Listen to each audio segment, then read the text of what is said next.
Os Estados Unidos não falam em número de refugiados. A prioridade nesse momento é a saída dos americanos do Afeganistão. Diante da pressão ao governo Biden pela retirada das tropas americanas do país e pela proteção dos civis afegãos. A CNN teve a informação de que um grupo de diplomatas avisou o secretário de Estado americano em julho que a situação no Afeganistão poderia sair do controle rapidamente. A reportagem é da Heloísa Vilela. As críticas se multiplicam. Era hora de sair do Afeganistão? A retirada foi desastrosa? O presidente Joe Biden prometeu há poucos dias que as tropas americanas encerrariam os 20 anos de guerra de forma ordeira, sem correria. Mas depois das imagens que marcaram o fim do conflito mais longo da história dos Estados Unidos, o discurso mudou. Não seria possível deixar o Afeganistão sem caos, afirmou Biden em entrevista à rede ABC. Sean e Russell Durgan são gêmeos e os dois se alistaram no exército. Russell é um dos mais de 2.000 soldados americanos que morreram no Afeganistão. Eu penso nele sempre, disse o irmão Sean.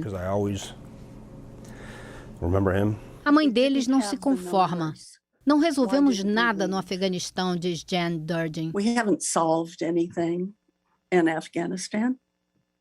Esse é apenas um dos motivos da pressão que cresce sobre o presidente Joe Biden.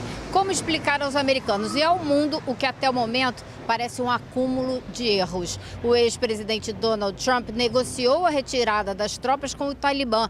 Biden manteve a promessa e sempre prometeu a saída desde o assassinato de Osama Bin Laden há 10 anos. Agora, queira ou não queira, vai responder por 20 anos de uma guerra que nunca teve uma perspectiva de vitória.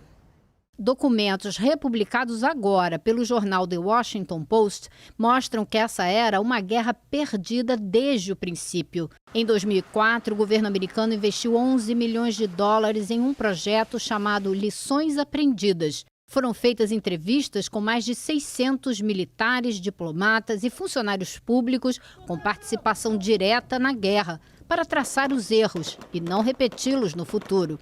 O diagnóstico mostra que os líderes militares e políticos distorceram a realidade nesses 20 anos para passar aos americanos a ideia de que estavam vencendo a guerra. Despejaram dinheiro no Afeganistão e tentaram criar um governo central, além de um exército nos mesmos moldes da estrutura americana, contrariando as tradições do país. Mas a estabilidade desaparecia dos distritos apaziguados assim que as tropas americanas se retiravam. O general Mike Milley serviu no Afeganistão, hoje é chefe do Comando Central das Forças Armadas, e afirmou que o serviço de inteligência nunca indicou que o governo cairia em 11 dias, talvez em meses ou anos depois da retirada das tropas americanas. No jogo de empurra-empurra dentro do governo americano, o serviço de inteligência reagiu, dizendo que sempre apontou o problema, mas os políticos não deram ouvidos. Nessa troca de acusações, ao que tudo indica, caberá a Joe Biden assumir o ônus do fim caótico de uma guerra que, ao longo de governos republicanos e democratas, acumulou erros de estratégia, de objetivos e cerca de $1 trilhão de prejuízo.